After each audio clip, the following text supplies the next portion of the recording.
The morning sun cast long shadows across the abandoned city streets as Marcus Chen adjusted his rifle scope for the third time. The war had officially ended 6 months ago, but peace felt like a distant dream in the ruins of what was once downtown Portland. Glass crunched under his boots as he moved through the skeletal remains of a coffee shop, its windows blown out during the final assault. Marcus had been a software engineer before the invasion. He wrote code for mobile apps and spent his weekends hiking in the Oregon mountains with his wife Sarah and their 8-year-old daughter Emma. That life seemed like someone else's memories now. The aliens had changed everything in just 18 months of brutal occupation. The Zephyrians, as the military called them, had arrived without warning. Their ships blocked out the sun for 3 days before the first pulse weapons fired. Major cities fell within hours. The creatures stood 7 feet tall with gray skin that seemed to absorb light. Their technology was centuries ahead of anything humans possessed. Conventional weapons barely scratched their armor, but humans learned to adapt. They discovered the aliens had weaknesses. Their advanced sensors couldn't detect humans hiding in certain materials. Their communication systems had frequencies that could be jammed. Most importantly, they underestimated human determination to protect their homes and families. Marcus remembered the day he picked up his first rifle. The Oregon National Guard was handing out weapons to anyone willing to fight. He had never killed anything larger than a spider before the war. Sarah begged him not to go, but their neighborhood was next in line for cleansing, the alien term for wiping out human settlements. The resistance fighters taught him to shoot, to move silently, to think like a predator. Marcus discovered he had a natural talent for long-range shooting. His engineering mind helped him calculate wind speed, distance, and trajectory with mathematical precision. Within 3 months, he had his first confirmed kill. The aliens called him Ghost because he could eliminate their patrols and disappear before reinforcements arrived. Marcus took no pride in the nickname. Each shot reminded him of the man he used to be, the man who solved problems with code instead of bullets. Sarah and Emma lived in an underground bunker with 40 other families. The resistance had carved out a network of tunnels beneath the city, connected to the old subway system. Marcus visited them whenever possible, but his missions kept him away for weeks at a time. The war turned when humans captured an alien communication device. Scientists reverse-engineered the technology and discovered the Zephyrian home fleet was spread across 12 star systems. The Earth invasion force was just a small advance unit, cut off from reinforcements. Armed with this knowledge, the global resistance launched coordinated strikes. They targeted the alien command centers simultaneously across every continent. Marcus led the assault on the Portland facility, a massive spire the aliens had built in Pioneer Courthouse Square. The battle lasted 18 hours. Marcus and his team fought their way through 3 levels of the spire, losing half their members to alien energy weapons. But they reached the control room and planted the electromagnetic pulse device that would disable the local fleet. As the alien ships fell from the sky like broken birds, humans around the world celebrated. The nightmare was over. The Zephyrians who survived surrendered or fled in damaged vessels. Military leaders signed a ceasefire agreement. Reconstruction began immediately, but some Zephyrians didn't get the message about surrender. Small groups remained hidden throughout the city, scavenging supplies and launching surprise attacks on human settlements. The official military considered them a minor cleanup problem, not worth deploying full units to handle. Marcus knew better. He had studied the aliens for 18 months. These weren't random stragglers. They were organized, patient, and extremely dangerous. They were planning something bigger than random raids. 3 weeks ago, the attacks escalated. A Zephyrian strike team hit the main refugee camp, killing 37 people, including 12 children. They struck the power plant, leaving the eastern districts without electricity for 5 days. Most recently, they destroyed a school that was being rebuilt, timing the explosion for maximum psychological impact. The authorities asked Marcus to help track down these remaining aliens. His reputation as the Ghost made him the obvious choice. But Marcus hesitated. He wanted to return to his old life, to rebuild with his family. Sarah was pregnant with their second child. They needed him home. Then the Zephyrians made their biggest mistake. They attacked the underground bunker where Sarah and Emma lived. Marcus was returning from a reconnaissance mission when he saw the smoke rising from the tunnel entrance. His heart stopped as he ran through the rubble-filled streets. Emergency crews were already pulling bodies from the collapsed entrance. The aliens had used some kind of drilling weapon to penetrate the concrete barriers. He found Sarah in the temporary medical station, her left arm in a sling, holding Emma, who was crying into her shoulder. They were alive, but 26 people hadn't made it out. Among the dead was Mrs. Patterson, the elderly woman who had taught Emma to read using salvaged children's books. Sarah looked at Marcus with tears in her eyes. "They came from below," she whispered. "We thought we were safe underground. They had been watching us, learning our routines. This wasn't random, Marcus. They knew exactly when the children would be in the main gathering area." Emma pulled away from her mother and looked at her father. "Why did they hurt Mrs. Patterson, Daddy?" "She never hurt anyone. She just read us stories." Marcus knelt down and hugged his daughter, feeling something cold and hard settle in his chest. The war wasn't over. Not for him. These aliens had made it personal when they decided to target civilians, to kill children and grandmothers hiding in tunnels. He stood up and kissed Sarah's forehead. "Take Emma to the northern settlement. It's better protected.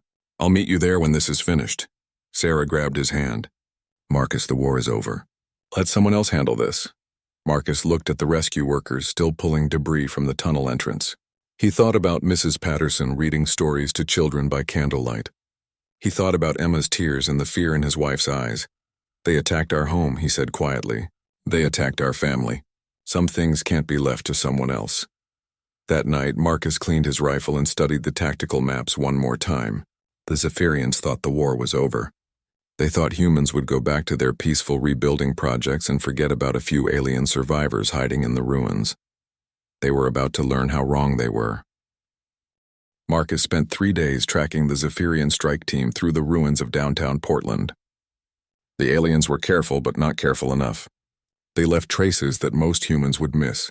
Scratches on concrete where their clawed feet found purchase, a faint chemical residue from their energy weapons, disturbed dust patterns that showed their movement through abandoned buildings. The engineering mind that once debugged software now analyzed alien behavior patterns. Marcus mapped their movements on a tablet he had salvaged from his old office. The Zephyrians were following a systematic search pattern, checking every building that could serve as a human shelter. They weren't just hiding, they were hunting. On the second night, Marcus found their temporary camp in the ruins of a department store.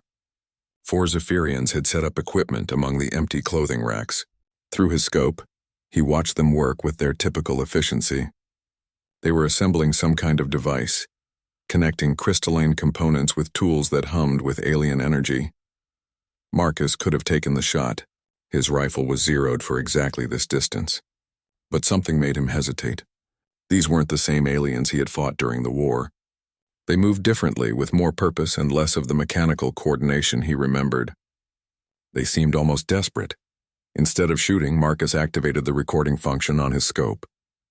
He needed to understand what they were building before he eliminated them.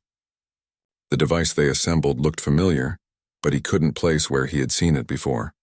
The next morning, Marcus transmitted the footage to Dr. Jennifer Walsh, the scientist who had helped decode alien technology during the war.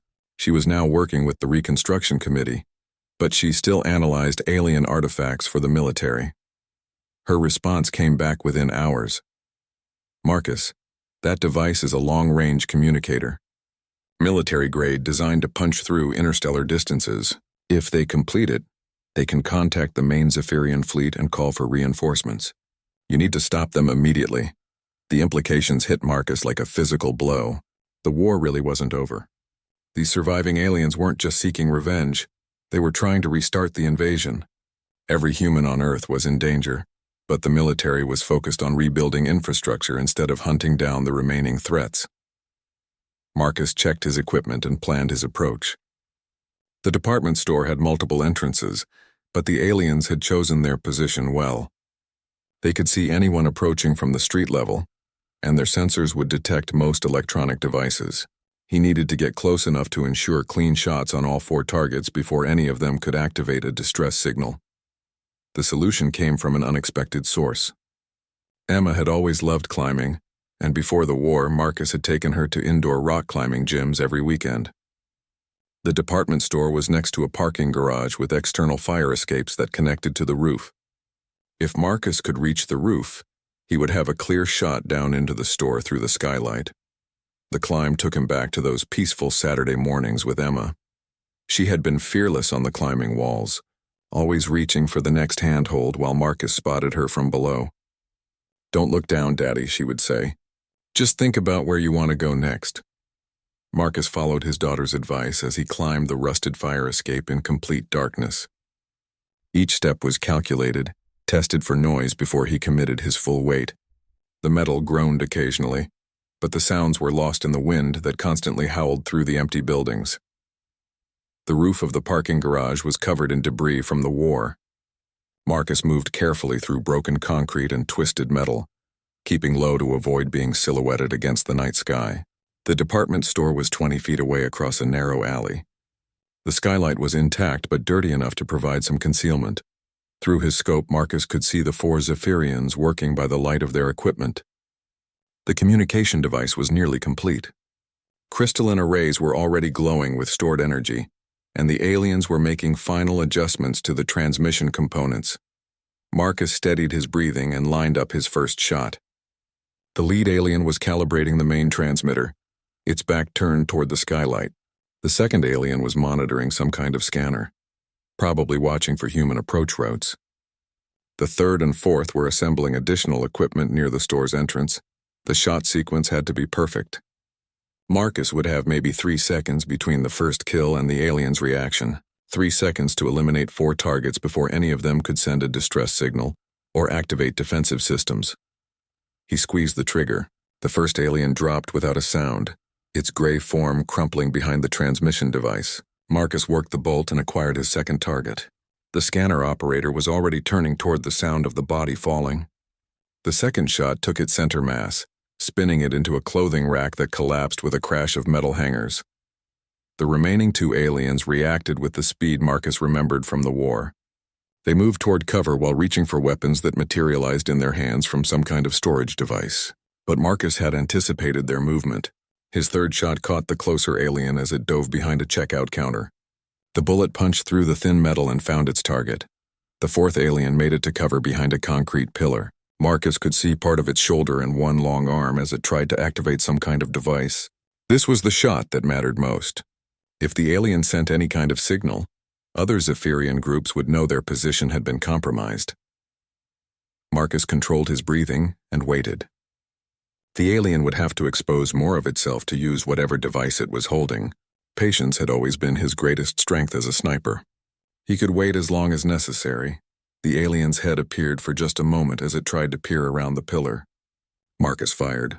The shot was perfect, and the fourth Zephyrian collapsed without triggering any alarms. Marcus waited another 10 minutes before moving. Alien technology sometimes had automated distress signals or delayed activation systems. But the store remained silent except for the wind whistling through broken windows. The climb down was faster than the ascent. Marcus entered the store through a side entrance, rifle ready in case his scope had missed any details. But all 4 aliens were dead, and the communication device was still incomplete. Marcus studied the alien equipment with the same analytical approach he once applied to debugging code. The device was more sophisticated than anything humans had captured during the war. The crystalline components stored massive amounts of energy, and the transmission array could probably reach across multiple star systems. But there was something else. Hidden beneath the main communicator was a second device, smaller, but somehow more ominous. Marcus photographed it from multiple angles before recognizing what he was looking at. It was a beacon, designed to guide incoming ships to specific landing coordinates. The implications were staggering. The Zephyrians weren't just calling for help. They were providing targeting information for a new invasion force. The beacon would lead alien ships directly to human population centers, giving them exact coordinates for strikes against refugee camps, hospitals, and schools. Marcus destroyed both devices with thermite charges he carried for exactly this purpose. The alien technology melted into slag, ensuring it could never be completed or reverse-engineered by other Zephyrian groups. As he prepared to leave, Marcus noticed something that made his blood run cold. Scattered around the alien camp were detailed maps of human settlements annotated in Zephyrian script. The aliens had been watching human rebuilding efforts for months, cataloging every refugee camp, every school, every hospital. This wasn't a desperate attempt by a few survivors. This was reconnaissance for a coordinated second invasion. And if one group had gotten this far in their preparations, there were certainly others. Marcus gathered the maps and any other intelligence materials he could carry. The military needed to see this evidence. The war everyone thought was over was about to begin again, and humanity needed to prepare for a fight that would make the first invasion look like practice. As he disappeared back into the ruined streets, Marcus thought about Emma reading stories with Mrs. Patterson in the underground tunnels. The aliens had made their choice when they decided to target children and families. Now Marcus would make his choice about how to respond. The hunt was just beginning. The military briefing room smelled like stale coffee and desperation. General Patricia Morrison studied the alien maps that Marcus had spread across the conference table, her weathered face growing more grim with each detail. Around the table sat the remnants of the resistance leadership, Colonel James Rodriguez, Dr. Jennifer Walsh, and Captain Lisa Park, the only survivors of the original command structure. These reconnaissance notes are extensive, Dr. Walsh said, running her finger along the Zephyrian markings. They've been watching us for months, documenting our rebuilding patterns, our security weaknesses, even our daily routines. This level of detailed intelligence gathering suggests a much larger operation than we initially believed. Marcus stood at the head of the table, still wearing the tactical gear he had used during his hunt through the city. He hadn't slept in 36 hours, but adrenaline and purpose kept him alert. The communication device was almost complete. Another few hours and they would have contacted their main fleet. We need to assume other groups are working on similar projects. General Morrison leaned back in her chair, the weight of command visible in every line of her face. She had lost 2 sons during the invasion and carried the responsibility for protecting millions of survivors. How many Zephyrian holdout groups are we talking about, Marcus? Your best estimate. Marcus pulled up a digital map on his tablet, marking locations where he had detected alien activity over the past 3 weeks. Based on the reconnaissance patterns and supply requirements, I estimate between 12 and 15 active cells throughout the Pacific Northwest. Each cell probably has 3 to 6 members. They're organized, well-equipped, and extremely patient. Colonel Rodriguez shook his head. We can't deploy full military units to hunt down every small group. Our forces are committed to protecting the major population centers and helping with reconstruction. We're already stretched too thin. That's exactly what they're counting on, Marcus replied. The Zephyrians studied our response patterns during the war. They know we prioritize visible threats over hidden ones. While we're focused on rebuilding cities, they're preparing for a second invasion. Dr. Walsh highlighted several symbols on the alien maps. These markings indicate staging areas, locations where they plan to guide incoming ships for maximum strategic impact. They're not targeting military installations. They're targeting hospitals, schools, refugee camps, places where they can cause maximum psychological damage. The room fell silent as the implications sank in. Captain Park was the first to speak. It's a terror strategy. They learned that destroying our infrastructure wasn't as effective as targeting our will to fight. If they can make us believe our families aren't safe anywhere, they can break our resistance before the invasion even begins. Marcus thought about Emma crying in the medical station after the bunker attack. The aliens understood human psychology better than most humans did. They knew that fear for loved ones was more powerful than any weapon. General Morrison stood up and walked to the large map covering the entire wall. Marcus, I'm going to ask something of you that I have no right to ask. The government officially considers this cleanup operation low priority. They want our regular forces focused on reconstruction and defending against external threats. But you've proven you can track and eliminate these cells more effectively than anyone else.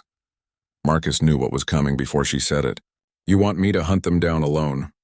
Not alone, Dr. Walsh interjected. I can provide technical support, help you analyze any alien technology you encounter. Captain Park knows the remaining resistance networks. She can get you supplies and safe houses. Colonel Rodriguez nodded. And I can make sure you have access to whatever equipment you need. Officially, you'll be listed as a civilian contractor doing routine security assessments. Unofficially, you'll have the full support of military intelligence. Marcus looked at each face around the table. These people had fought beside him during the darkest days of the invasion. They had lost friends, family members, and pieces of their souls to the Zephyrian war machine. Now they were asking him to carry the burden of preventing a second war almost single-handedly. "My wife is pregnant," Marcus said quietly. "My daughter has nightmares about aliens drilling through her bedroom floor. I promised them I would come home when this was over." General Morrison's expression softened. "Marcus, I have grandchildren in the Seattle refugee camps. Every parent in this room understands what you're giving up. But you're the only one with the skills to stop this before it starts. If those communication devices go online, if the second invasion force arrives, none of our families will be safe anywhere on Earth." Marcus thought about Mrs. Patterson reading stories to children by candlelight, about Emma's fearless approach to climbing walls, about Sarah's courage during 18 months of underground hiding. They had all sacrificed for the war effort. Now it was his turn to make the hard choice. "I'll need complete operational freedom," Marcus said. "No oversight, no second-guessing my methods. When I find a Zephyrian cell, I eliminate it immediately. No attempts at capture, no negotiations." "Agreed," the general replied without hesitation. "And I want regular communication with my family. They need to know I'm alive, even if they can't know where I am or what I'm doing." Dr. Walsh pulled out a modified communicator, smaller than a cell phone, but with military-grade encryption. "This will give you secure contact with our network. I have programmed it with your family's emergency channel." Marcus took the device and clipped it to his tactical vest. The weight of it felt heavier than his rifle. "How long do I have before the Zephyrians complete their preparations?" "Based on the construction timeline of the device you destroyed, probably 6 to 8 weeks, Dr. Walsh estimated. After that, we have to assume they'll be able to contact their reinforcements." Marcus did quick calculations in his head. 15 cells, 42 days maximum, scattered across hundreds of square miles of ruined terrain. It would be the most challenging hunt of his life, and failure would mean the end of human civilization. "I'll need detailed intelligence on each suspected location," Marcus said. "Satellite imagery, thermal scans, any electronic signatures our monitors have detected. And I want a list of all the alien technology we've captured, anything that might help me track their activities." Captain Park opened a secure laptop and began transferring files. "I'm sending you everything we have. Most of it is raw data. You'll need to analyze the patterns yourself. But there are a few promising leads, including some energy signatures that might indicate active alien equipment." Marcus studied the data as it populated on his tablet. The Zephyrians had chosen their hiding spots well. Abandoned industrial facilities, collapsed subway tunnels, the ruins of shopping malls. Places where human patrols rarely ventured, where alien energy signatures could be masked by residual radiation from the war. "There's something else," Dr. Walsh said, her voice dropping to almost a whisper. "The alien equipment you destroyed contained memory cores. We managed to extract some data before the thermite melted everything. The Zephyrians aren't just planning a second invasion. They're planning to make it permanent." She activated a holographic display that showed alien territorial maps. Earth was divided into zones with different regions assigned to various Zephyrian colonies. Human populations were marked as either resource labor or elimination targets. "They're not coming back to conquer us," Dr. Walsh continued. "They're coming back to colonize us, to turn Earth into a permanent Zephyrian settlement with humans serving as their workforce. Anyone who might resist, including every person in this room, is marked for immediate termination." Marcus stared at the holographic map, seeing his daughter's future reduced to color-coded zones on an alien planning document. The Zephyrians had learned from their first invasion. This time they wouldn't make the mistake of underestimating human determination. "When do I start?" Marcus asked. General Morrison handed him a set of military credentials and an access card for the equipment depot. "Tonight. Every day we wait is another day they get closer to completing their preparations. The first target location is an abandoned pharmaceutical plant 15 miles east of the city. Satellite thermal shows possible movement in the lower levels." Marcus gathered his gear and headed for the door. As he reached the threshold, he turned back to face the people who were sending him into the darkness. "If I don't make it back," he said, "make sure my family knows why I had to go. Make sure Emma understands that some things are worth fighting for even when you're scared." General Morrison nodded. "Bring them home, Marcus. Bring all of us home." Marcus stepped into the corridor and began planning his next hunt. The Zephyrians thought they could hide in the ruins of human civilization while planning its final destruction. They were about to learn that some humans don't know how to quit, especially when their families are threatened. The war they thought was over was about to become very personal. The pharmaceutical plant had been abandoned since the second day of the invasion, when Zephyrian pulse weapons destroyed the main production facility. Now it stood like a concrete skeleton against the gray morning sky, its broken windows reflecting nothing but emptiness. Marcus approached through the overgrown parking lot, moving between rusted cars that had been left behind when their owners fled the alien advance. His thermal scope detected 3 heat signatures in the basement levels, moving in patterns too regular to be random survivors scavenging for supplies. The Zephyrians were there, and they were busy with something that required careful, methodical work. Marcus established his observation post in the remains of an office building across the street. Through his scope, he could see into the pharmaceutical plant's lower windows where faint blue light flickered against concrete walls. The aliens were using some kind of energy tools, probably assembling another communication device or preparing equipment for the coming invasion. For 6 hours, Marcus watched and learned. The Zephyrians had established a sophisticated operation in the plant's underground laboratories. They had chosen this location carefully. The building's concrete structure provided natural shielding against human detection systems, and the maze of pipes and chemical storage tanks offered excellent defensive positions. But Marcus noticed something that gave him hope. These aliens moved differently than the ones he had fought during the war. They were more cautious, constantly checking their surroundings, jumping at every sound. The war had changed them too. They were afraid. As the sun began to set, Marcus made his move. The plant had multiple access points, but most were too exposed or led into areas where the aliens would see him coming.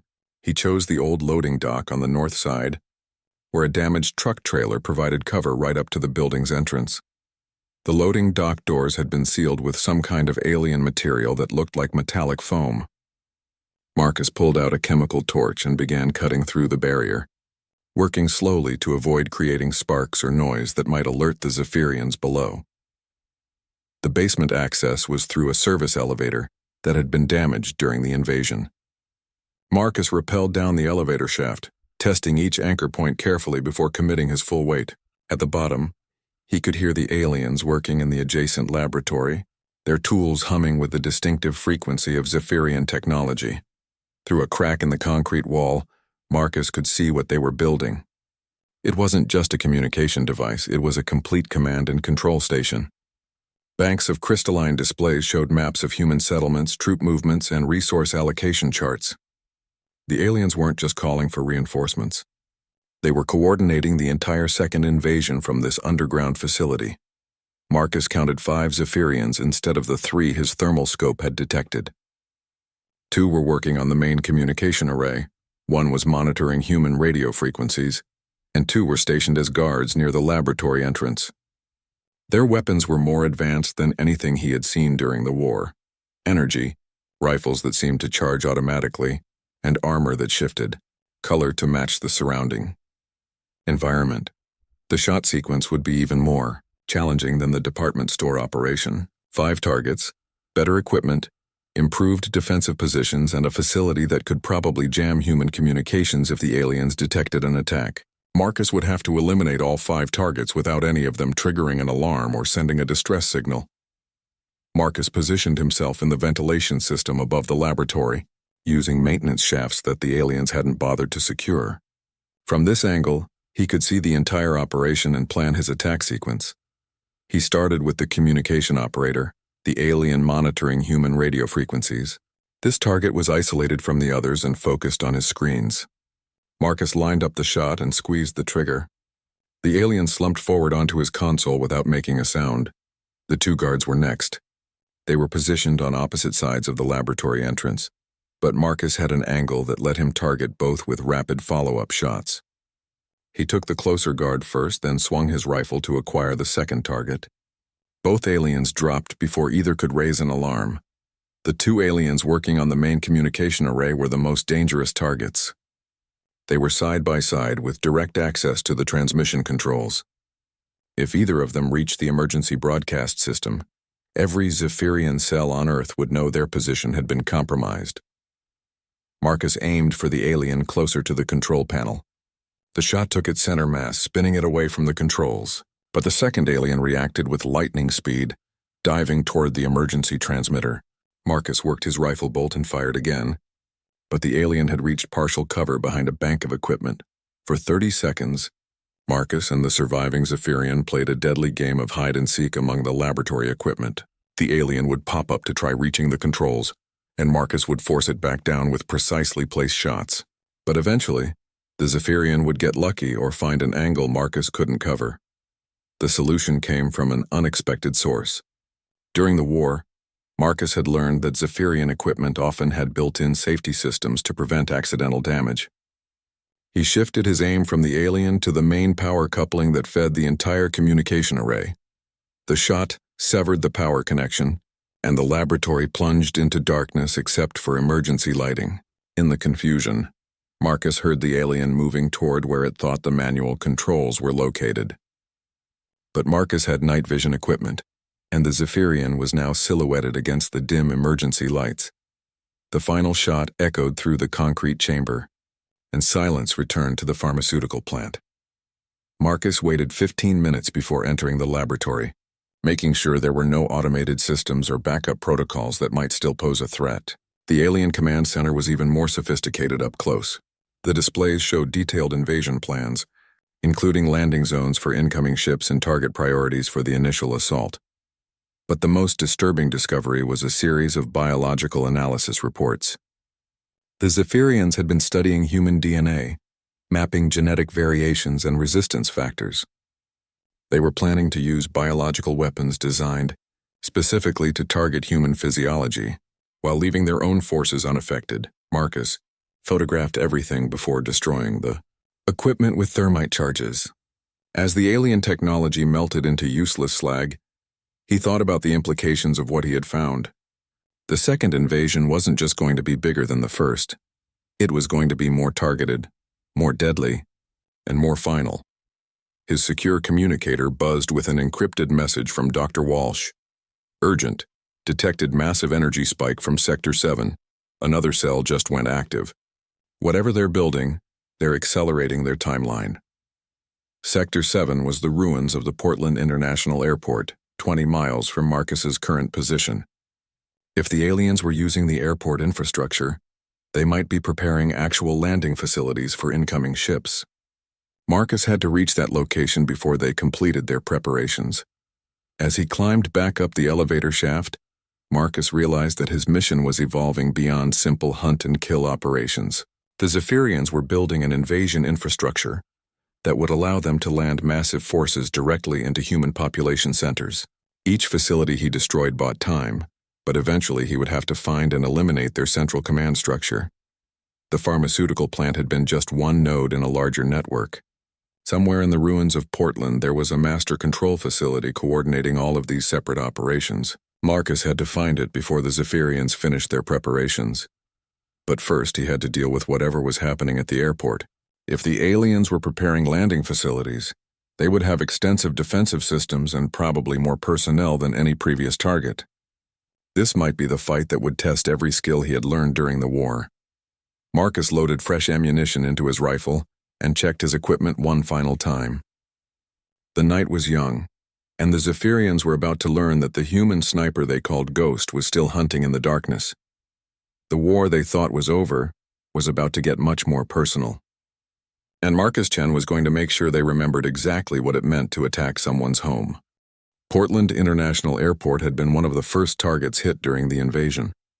Zephyrian ships had descended like metal thunderclouds, using pulse weapons to destroy the runways and terminal buildings. Now the facility looked like a graveyard of twisted metal and broken concrete, with the control tower standing like a broken finger against the cloudy sky. Marcus approached the airport perimeter just before dawn, using the cover of morning fog to mask his movement. His thermal scope immediately detected multiple heat signatures throughout the complex, far more than the small cells he had been tracking. At least 15 Zephyrians were active across the airport grounds, with the highest concentration near the main runway. Through his binoculars, Marcus could see what had triggered Dr. Walsh's energy spike detection. The aliens had cleared and repaired a section of runway using some kind of quick-setting material that glowed faintly blue in the pre-dawn darkness. Landing lights had been installed along the edges, and what looked like a guidance beacon was being assembled near the old air traffic control tower. This wasn't just a communication facility. The Zephyrians were building an actual landing strip for incoming ships. If they completed the project, enemy vessels could land directly on Earth instead of having to deploy from orbit.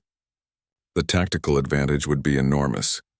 No early warning from satellite detection, no chance for human forces to intercept landing craft, and the ability to bring heavy equipment and large numbers of troops planet-side in a single operation. Marcus studied the alien defensive positions through his scope. They had learned from human tactics during the war, establishing overlapping fields of fire and positioning their strongest weapons to cover the most likely approach routes. Automated sentry guns had been placed around the runway perimeter, and Marcus could see at least 3 Zephyrians wearing the heavy armor that marked them as elite soldiers. A direct assault would be suicide.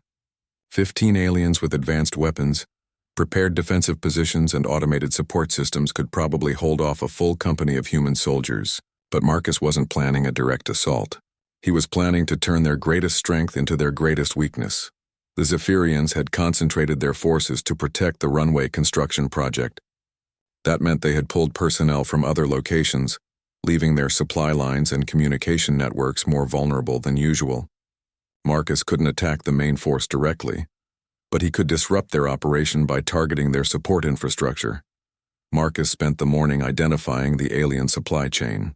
Trucks had been delivering construction materials to the runway site, following a route that passed through an industrial complex about 2 miles from the airport.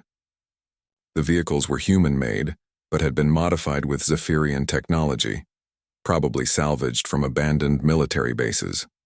More importantly, Marcus noticed that the supply convoys followed a precise schedule. Every 3 hours, a truck would arrive with materials or equipment, deliver its cargo, and return to the industrial complex. The aliens were treating this like a routine construction project instead of a military operation. They had grown confident, maybe even careless. Marcus intercepted the next supply convoy at a choke point where the access road passed between 2 collapsed overpasses. The modified truck was heavily armored but still vulnerable to the anti-tank rounds Marcus carried for exactly this situation. One shot disabled the vehicle, and Marcus eliminated the 2 Zephyrian drivers before they could send a distress signal. Inside the truck, Marcus found something that changed everything. The cargo wasn't just construction materials. It was a complete communication relay system designed to coordinate multiple landing sites across the continent. Technical manuals written in both Zephyrian script and broken English showed that similar facilities were being built in at least 12 other cities. The scope of the second invasion was bigger than anyone had imagined. The aliens weren't just planning to land reinforcements at Portland. They were preparing to simultaneously land invasion forces at airports across North America, overwhelming human defenses through sheer numbers and coordinated timing. Marcus transmitted this intelligence to the military command center, knowing it would probably trigger a full-scale alert, but he couldn't wait for official response protocols. The Portland facility had to be stopped before it became operational, and the only way to do that was to destroy the guidance beacon they were installing. The beacon was positioned on top of the old air traffic control tower, about 300 yards from the nearest cover. Marcus would have to cross open ground under the observation of multiple alien sentries, climb the tower while under potential fire, and destroy the beacon before Zephyrian reinforcements could stop him. As Marcus planned his approach, his secure communicator buzzed with an encrypted message from Sarah. "Emma asks about you every day. She's learning to use tools to fix things, says she wants to help rebuild when you come home. We love you and we're proud of you. Come back safe." Marcus read the message twice before deleting it for security reasons. Emma learning to use tools, wanting to help rebuild the world. That was what he was fighting for. A future where his daughter could grow up building things instead of learning to hide from alien raiders. The attack would have to wait for nightfall, when his night vision equipment would give him an advantage over Zephyrian sensors. Marcus spent the afternoon studying the tower structure and identifying the best climbing route. The control tower had external maintenance ladders, but they would leave him exposed during the climb. A better option was the internal stairwell, if he could reach the tower entrance without being detected. As the sun set, Marcus moved into position. The fog was rolling in from the west, providing natural concealment for the first part of his approach. He crossed the airport perimeter at a point where the alien sensors were focused outward, assuming any threat would come from outside the facility rather than from someone already inside their defensive ring. The hardest part was crossing the open tarmac between the terminal building and the control tower. Marcus moved during the brief intervals when Zephyrian patrols were facing away from his position, timing his movement to coincide with the rotation schedule he had observed during the day. The tower entrance had been sealed with alien technology, but Marcus had come prepared. The chemical torch he used cut through the barrier quickly and quietly, leaving an opening just large enough for him to slip through. The internal stairwell was dark and filled with debris from the invasion, but it provided concealment for his climb to the upper levels. At the top of the tower, Marcus found the guidance beacon in the final stages of installation. 2 Zephyrian technicians were making final adjustments to crystalline arrays that would guide incoming ships to precision landings. The device was more sophisticated than anything Marcus had seen before, a combination of radar guidance, gravitational manipulation, and quantum communication systems. Marcus eliminated both technicians with suppressed shots, then studied the beacon system. Simple destruction wouldn't be enough. The device had backup systems and redundant components that would allow it to function even after significant damage. Marcus needed to overload the primary power source in a way that would create a cascading failure throughout the entire system. The solution came from his engineering background. The beacon used a quantum resonance chamber to amplify its guidance signals. If Marcus could introduce a harmonic frequency into the chamber, he could create a feedback loop that would destroy not just the beacon but probably damage every piece of Zephyrian technology within a half-mile radius. Marcus pulled out the modified communicator Dr. Walsh had given him and began reprogramming its transmission frequency. The device could generate precisely the harmonic pattern needed to disrupt the quantum chamber, but he would have to get it close enough to the beacon's core components. As Marcus worked, alarms began sounding throughout the airport complex. The Zephyrians had discovered the disabled supply truck and were now searching for whoever had attacked their operation. Searchlights swept across the airport grounds, and Marcus could hear alien aircraft launching from concealed positions.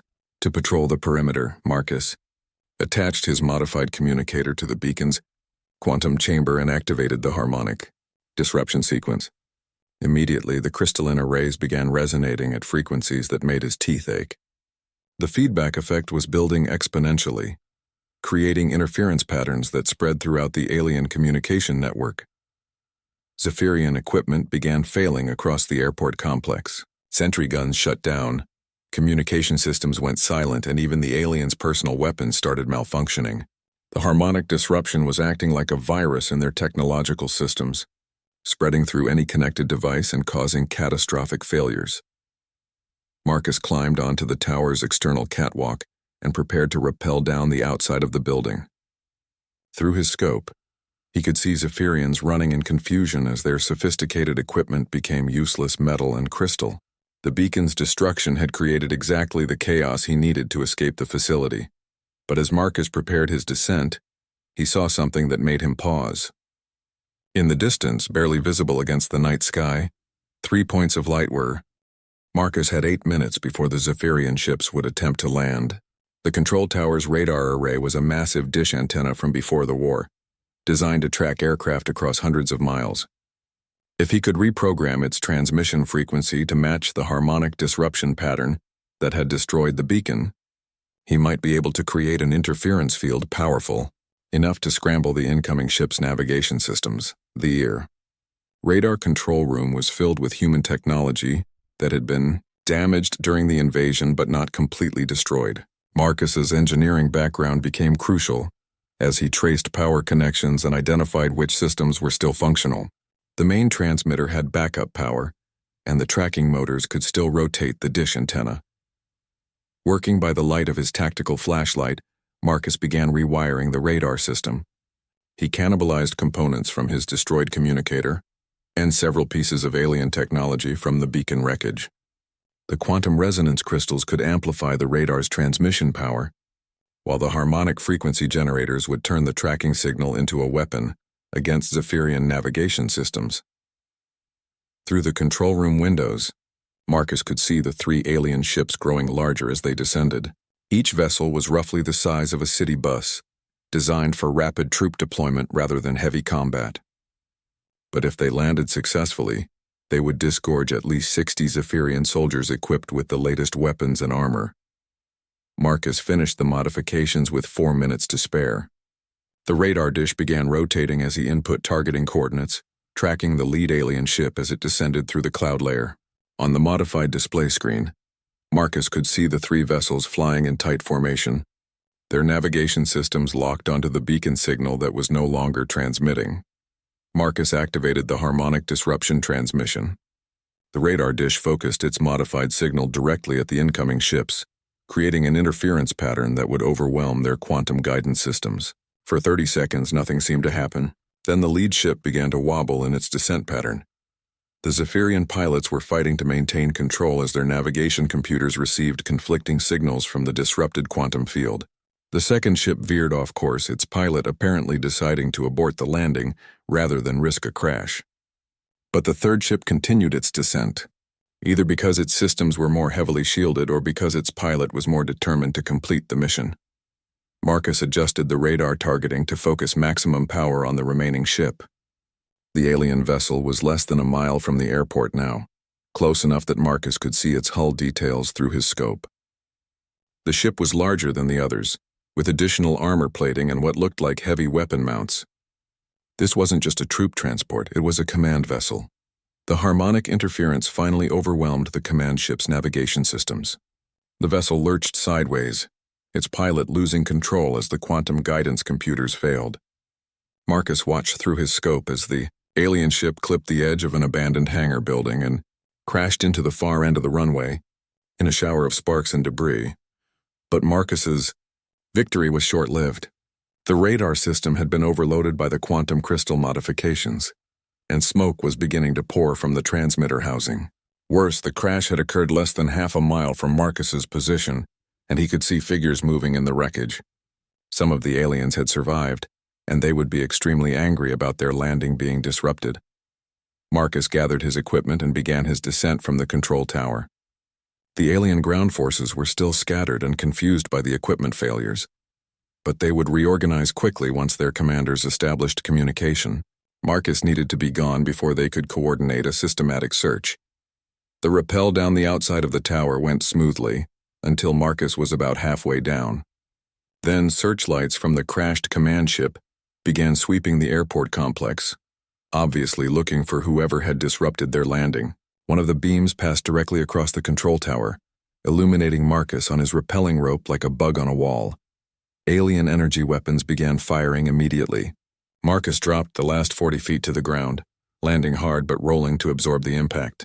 Energy bolts sizzled past his position as he sprinted toward the nearest cover, a damaged fuel truck that provided temporary protection from the alien marksman. Through his scope, Marcus could see the aliens organizing a systematic search pattern. They had learned from human tactics during the war, establishing overlapping fields of fire and moving in coordinated teams. But they were also angry and somewhat disorganized after losing their command ship and most of their equipment to the harmonic disruption. Marcus decided to use their anger against them. Instead of trying to escape the airport immediately, he began a harassment campaign designed to further disrupt their operations. Using his knowledge of the facility's layout, Marcus moved through maintenance tunnels and service corridors, taking shots at alien patrols and then disappearing before they could respond effectively. Each successful engagement made the Zephyrians more frustrated and less disciplined. They began pursuing Marcus individually instead of maintaining their organized search pattern.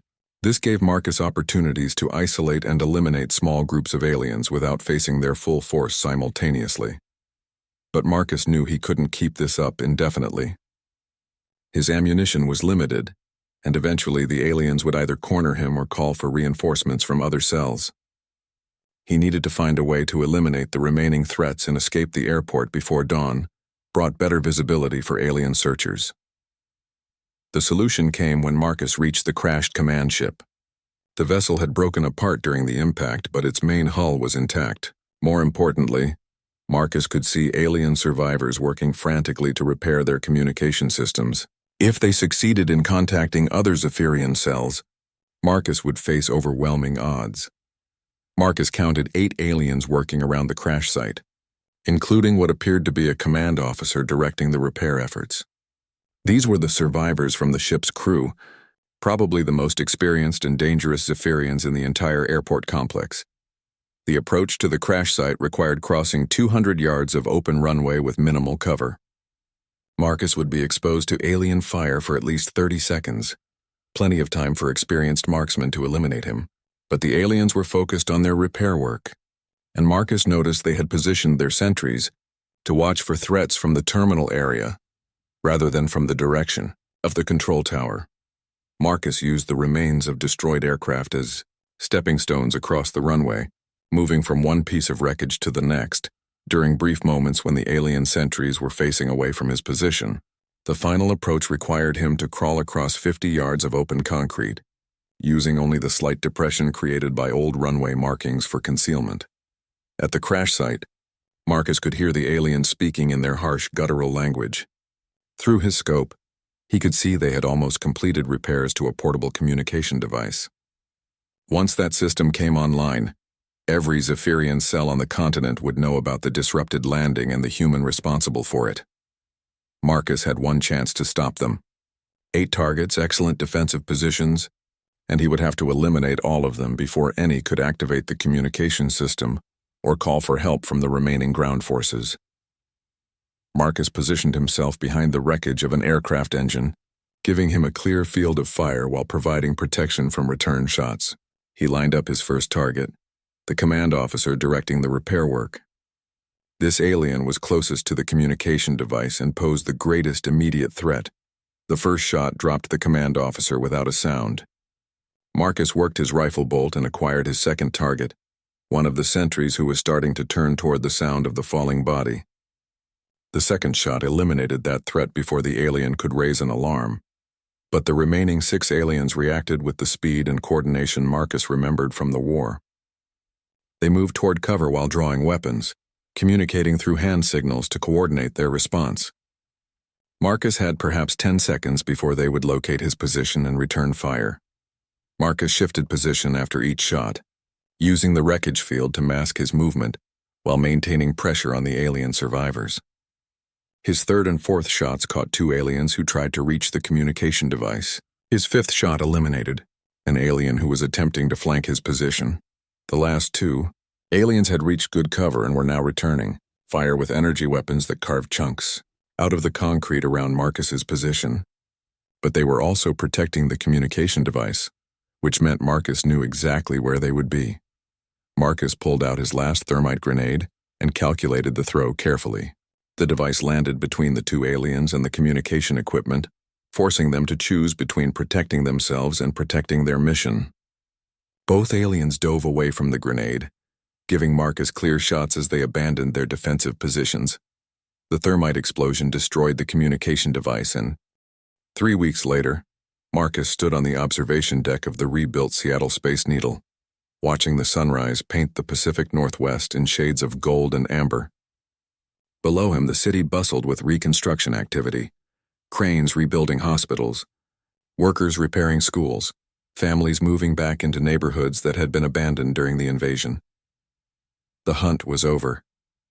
12 alien facilities destroyed across 6 states, over 200 Zephyrians eliminated, and the second invasion permanently stopped. The final confrontation had taken place in the ruins of Denver International Airport, where Marcus had discovered the master control center coordinating the entire continental operation. That last battle had been the hardest. 50 Zephyrians defending a facility that could communicate across interstellar distances, equipped with weapons and defenses that represented the absolute pinnacle of alien technology.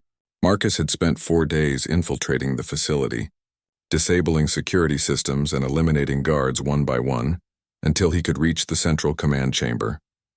The final shot had been taken from 800 yards, through a snowstorm, targeting the main quantum transmitter just as it was about to send the all-clear signal to the invasion fleet.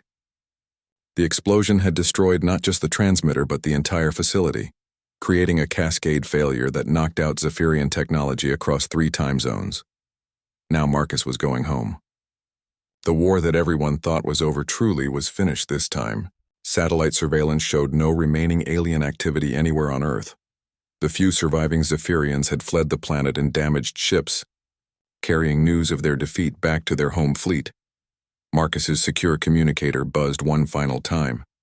It was a message from General Morrison. Marcus, intelligence indicates the main Zephyrian fleet has withdrawn to a distant star system.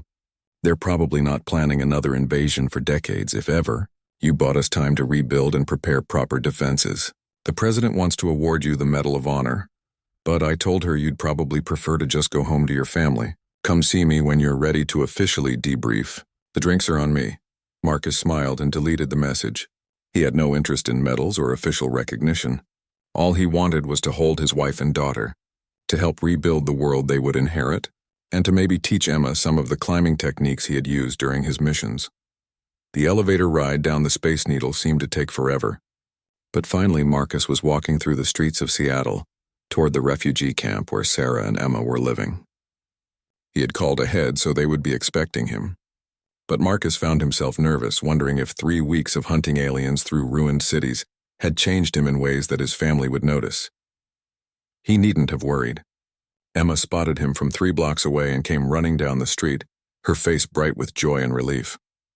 She crashed into his arms with enough force to nearly knock him over, chattering excitedly about the tools she had been learning to use and the plans she had made for helping rebuild their neighborhood.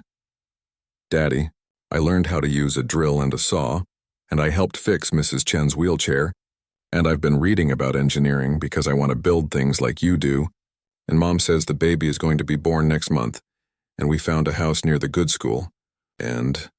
Marcus hugged his daughter and let her words wash over him like a healing river. This was what he had been fighting for, a future where children could be excited about learning and building instead of hiding and surviving. Sarah approached more slowly, her pregnancy now clearly visible, her eyes searching Marcus's face for signs of the toll the hunt had taken. Marcus reached out and pulled her into the embrace, feeling some fundamental tension leave his body as his family surrounded him. "Is it really over this time?" Sarah asked quietly, her voice carrying 18 months of fear and hope. Marcus looked at his wife and daughter, then at the city rebuilding itself around them. Construction workers were installing new windows in a school across the street. A group of children were playing in a small park that had been cleared of war debris. An elderly man was planting flowers in front of his repaired house. "Yes," Marcus said. And for the first time in 2 years, he knew it was absolutely true. It's really over. The aliens are gone and they're not coming back. We can build the life we want now. Emma looked up at her father with the serious expression she wore when asking important questions. "Daddy, are you going to keep being a soldier? Or are you going to come home and help us build things?" Marcus knelt down so he was at eye level with his daughter. "I'm going to come home and help build the world you're going to grow up in. We're going to build it strong enough that no one can ever take it away from us again." Emma nodded gravely, apparently satisfied with this answer. "Good, because I have lots of plans and I need someone who knows about engineering to help me figure out how to make them work." Marcus laughed, the sound feeling strange after weeks of silent hunting through alien-infested ruins. "What kind of plans?" Emma pulled out a notebook covered with sketches and diagrams. "Well, first I want to build a treehouse that's also a library so kids can read books up in the trees. And then I want to design a playground that can teach kids about science while they play. And maybe we could build a greenhouse where people can grow food even in winter." As Emma explained her plans with the boundless enthusiasm of an 8-year-old who believed anything was possible, Marcus realized that she was right. They could build whatever they wanted now. The future was theirs to create. Sarah took Marcus's hand and squeezed gently. "The house we found has a workshop in the basement. I thought you might want to get back to building things instead of destroying them." Marcus finished. "Yes, I'd like that very much." They walked home together through streets filled with the sounds of reconstruction. Hammers ringing against nails, concrete mixers churning, workers calling instructions to each other. The city was healing itself, growing stronger from the broken places. That evening, Marcus sat in his new workshop while Emma showed him her sketches, and Sarah planned the nursery for their coming son. Through the window, he could see lights coming on in houses throughout the neighborhood as families gathered for dinner. Children did homework and people lived normal lives without fear. Marcus picked up a hammer and tested its weight in his hand. It felt good to hold a tool designed for building instead of a weapon designed for killing. Tomorrow he would start helping Emma turn her plans into reality. They would build treehouses and playgrounds and greenhouses. They would build a world worth inheriting. The aliens had thought the war was over when they signed their surrender documents. They had been wrong. The real war, the war for humanity's future, was just beginning. But this time it would be fought with hammers and saws, with creativity and hope, with the determination to build something better than what had been destroyed. And this time, Marcus Chen was fighting on the side that specialized in creating rather than destroying. It was going to be the most important victory of his life. Outside, the city continued its work of rebuilding, one nail and one dream at a time. The war was over, but the peace, the real, lasting peace that could only be built by human hands and human hearts, was just beginning.